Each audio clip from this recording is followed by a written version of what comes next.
Rumah anggota DPR RI Ahmad Sahroni di Kelurahan Kebon Bawang, Tanjung Priok, Jakarta Utara, menjadi sasaran amukan warga. Dalam rekaman yang beredar luas di media sosial, massa tampak masuk ke dalam rumah. Terlihat sejumlah warga juga menjarah rumah milik politisi Partai Nasdem yang dijuluki Crazy Rich Tanjung Priok tersebut. Ada yang membawa patung Iron Man, mengambil jam tangan mewah, hingga merusak kendaraan yang terparkir di lokasi. Peristiwa itu langsung viral dan memicu perhatian publik karena skala kerusakan yang terjadi. Situasi di sekitar rumah Sahroni pun dipenuhi warga yang berteriak-teriak di jalanan. Lurah Kebon Bawang, Suratno Widodo, membenarkan peristiwa tersebut. Saya di lokasi, benar, warga geruduk rumah Sahroni. Ini saya lagi crowded, ujarnya. Sebelumnya Ahmad Sahroni menjadi sorotan karena memberikan tanggapan mengenai seruan untuk membubarkan DPR. Orang yang cuman mental bilang bubarin DPR, itu adalah orang tolol sedunia, kata Sahroni usai kunjungan kerja, kunker, di Polda Sumut. Sebagian besar hartanya berupa aset tanah dan bangunan dengan total nilai 139,59 miliar rupiah. Termahal berada di Jakarta Selatan. Sahroni melaporkan tanah seluas 371 meter persegi dengan bangunan 371 meter persegi tersebut, senilai 23,19 miliar rupiah. Lalu ada pula tanah dan bangunan yang masing-masing seluas 356 meter persegi di Jakarta Selatan juga dengan nilai 22,25 miliar rupiah. Selain itu dia juga melaporkan tanah dan bangunan seluas 148,4 meter persegi dan 200 meter persegi di Jakarta Pusat senilai 20,9 miliar rupiah. Anggota DPR yang baru saja mutasi ke Komisi I dari Komisi 3 ini juga melaporkan 27 mobil dengan nilai 38,13 miliar rupiah. Dalam laporan tersebut, Sahroni tercatat memiliki mobil mewah seperti Ferrari 366 tahun 2012, Tesla X75D tahun 2018, hingga edisi terbatas Porsche 911 Sport Classic tahun 2016. Dia juga tercatat memiliki kas dan setara kas 78,36 miliar rupiah. Jumlah harta bergerak lainnya Sahroni juga terbilang besar, yakni 107,73 miliar rupiah. Video viral di media sosial memperlihatkan rumah anggota DPR RI, Ahmad Sahroni, di Kelurahan Kebon Bawang, Kecamatan Tanjung Priok, Jakarta Utara, Jakut, digeruduk warga. Dalam video tersebut, warga tampak menjarah rumah Sahroni. Di sekitar lokasi, warga berteriak-teriak dan memenuhi jalan di rumah Sahroni. Rumah Sahroni juga tampak rusak. Sahroni yang juga menjabat sebagai sekretaris fraksi Partai Nasdem pernah berkomentar tentang tunjangan DPR RI. Komentar Sahroni itu pun menjadi sorotan publik dan salah satu pemicu unjuk rasa besar-besaran belakangan ini. Sahroni mengungkapkan, dia menyetujui adanya evaluasi total tunjangan yang diterima para anggota DPR.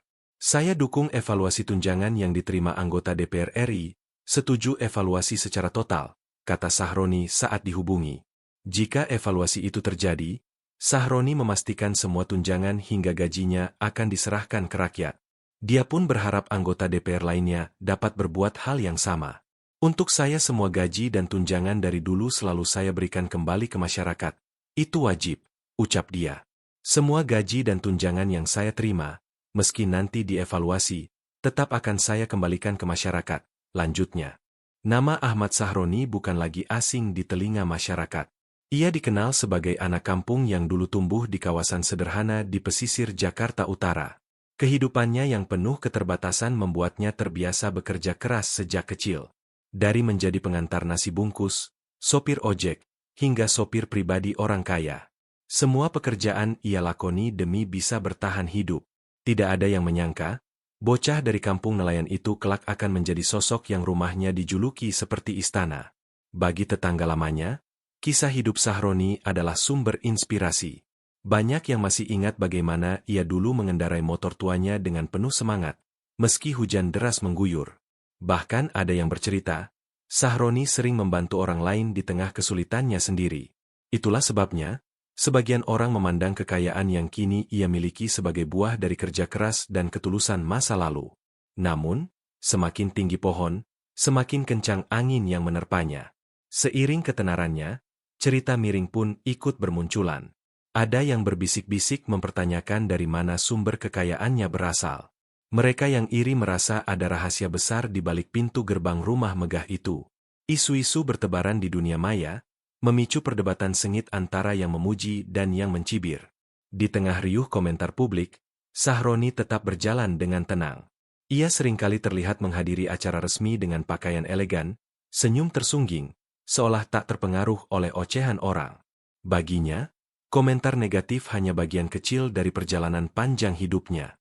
Tapi bagi masyarakat luas, ketenangannya justru menimbulkan rasa penasaran yang semakin dalam. Satu hal yang membuat orang semakin terkejut adalah koleksi mobil mewah yang ia miliki. Dari supercar berwarna mencolok hingga kendaraan antik bernilai fantastis, semuanya tersusun rapi di garasi yang lebih mirip showroom. Bagi penggemar otomotif, pemandangan itu adalah surga. Namun bagi rakyat jelata, itu adalah simbol jurang perbedaan antara si kaya dan si miskin. Kekayaan yang ditampilkan secara nyata itu membuat sebagian orang kagum, tetapi sebagian lainnya merasa tersakiti. Di media sosial, foto-foto rumah dan mobil Sahroni seringkali viral, mengundang komentar yang saling bertolak belakang. Ada yang menuliskan doa agar bisa menyusul jejak suksesnya, ada pula yang sinis menyebutnya pamer di tengah kondisi rakyat yang masih susah. Semua suara itu bersahutan, membentuk riuh rendah opini publik. Dan setiap kali foto rumah istana itu muncul di layar gawai, satu pertanyaan diam-diam muncul di benak orang banyak. Bagaimana sesungguhnya kehidupan di balik tembok besar itu? Apakah kemewahan yang terlihat dari luar benar-benar menggambarkan isi di dalam? Atau justru ada kisah lain yang tak pernah terungkap? Di balik pagar besi yang kokoh, suasana rumah Ahmad Sahroni seakan menyimpan cerita misterius. Tidak semua orang bisa dengan mudah masuk ke dalam. Satpam berseragam hitam selalu berjaga siang dan malam, memastikan tak ada orang asing yang melintas tanpa izin. Bagi warga sekitar, gerbang itu menjadi simbol batas antara kehidupan nyata mereka dan dunia lain yang penuh kemewahan. Kadangkala, pintu gerbang terbuka sebentar ketika sebuah mobil mewah keluar atau masuk. Dari celah singkat itu, sekilas terlihat halaman depan yang begitu luas, dihiasi pepohonan rindang dan air mancur yang berdiri megah di tengahnya. Air yang berkilauan diterpa lampu taman membuat siapapun yang melihat terpesona. Namun hanya sampai di situ. Begitu pintu kembali tertutup, rasa penasaran justru makin membuncah. Beberapa kali, ada tetangga yang bercerita tentang suara musik lembut yang terdengar dari dalam rumah ketika malam hari. Ada juga yang mengatakan pernah melihat cahaya terang dari ruangan besar yang diduga sebagai ballroom pribadi. Kisah-kisah itu menyebar dari mulut ke mulut, seakan mempertegas bahwa kehidupan di dalam sana jauh berbeda dari yang bisa dibayangkan. Rasa ingin tahu warga makin besar ketika beredar kabar bahwa rumah itu menyimpan koleksi seni langka. Konon, lukisan-lukisan mahal dari seniman dunia dipajang rapi di dindingnya. Ada pula yang menyebut ruang bawah tanahnya menyimpan kendaraan klasik bernilai miliaran. Meski tak ada yang bisa membuktikan secara langsung, gosip itu menambah daya tarik rumah megah tersebut. Suatu malam, seorang pemuda nekat mencoba mendekat ke pagar untuk sekadar mengintip. Namun baru beberapa detik, satpam sudah menghampiri dan menegurnya dengan tegas. Pemuda itu pun buru-buru pergi, wajahnya merah menahan malu. Cerita tentang keberaniannya kemudian menyebar, dan sejak saat itu, warga makin yakin bahwa ada sesuatu yang disembunyikan di balik pintu tertutup itu. Bagi sebagian orang, pintu yang selalu terkunci rapat itu adalah pertanda betapa jauh jarak antara si kaya dan si miskin. Ada kehidupan yang tak akan pernah bisa mereka jamah, seberapapun mereka berusaha mendekat. Namun bagi sebagian lainnya, pintu itu adalah motivasi. Jika Sahroni bisa melangkah dari jalanan sempit kampung hingga ke istana megah, maka bukan tidak mungkin orang lain pun bisa melakukannya.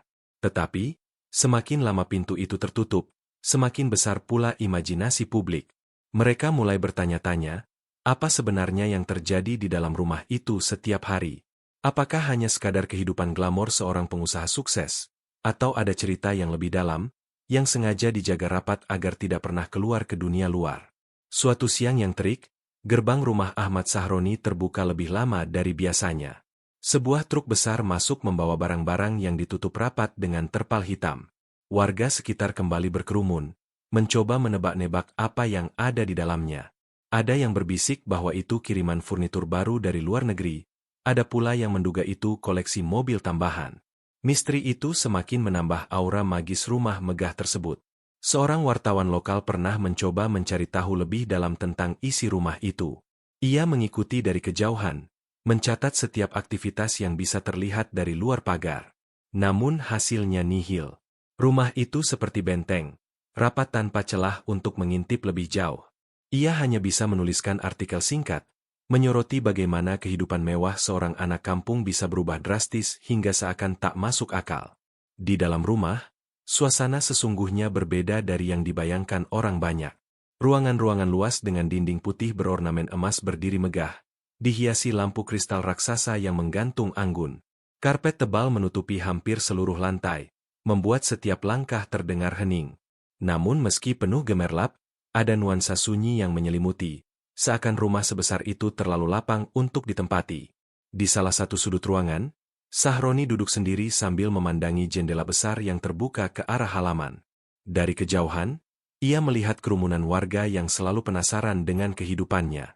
Ia menarik napas panjang, menyadari bahwa setiap kemewahan yang dimilikinya selalu memancing dua sisi, antara kagum dan iri. Namun dalam diam, ia tahu tidak semua orang memahami perjalanan panjang yang telah ia tempuh. Malam hari, jamuan makan malam kembali digelar.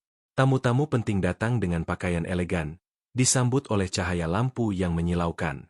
Suara gelas beradu terdengar diiringi musik klasik yang mengalun lembut. Dari luar, warga hanya bisa melihat bayangan samar orang-orang yang tertawa dan berbincang. Mereka berdiri mematung di balik pagar, seperti menyaksikan pertunjukan dari luar panggung. Sementara itu, seorang anak kecil duduk di trotoar, memandang rumah itu dengan mata berbinar. Ia berbisik lirih kepada ibunya. Suatu hari nanti aku juga ingin punya rumah seperti itu. Sang ibu tersenyum samar, menepuk bahunya, meski dalam hati tergores rasa getir. Antara mimpi dan kenyataan, ada jurang yang begitu lebar, dan rumah Ahmad Sahroni seakan menjadi gambaran nyata jurang itu. Dan di balik tembok tinggi yang membatasi dunia luar dan dalam, rumah itu tetap berdiri kokoh. Bagi sebagian orang, ia adalah istana impian. Bagi yang lain, ia adalah simbol kesenjangan. Namun apapun tafsirnya, satu hal yang pasti, rumah itu akan terus menyimpan kisah yang membuat setiap mata yang memandangnya tak bisa berhenti bertanya-tanya. Terima kasih sudah menyimak cerita ini sampai akhir. Jika Anda senang dengan kisahnya, silakan tinggalkan komentar, tekan tombol like, dan subscribe untuk mendukung hadirnya cerita-cerita menarik berikutnya.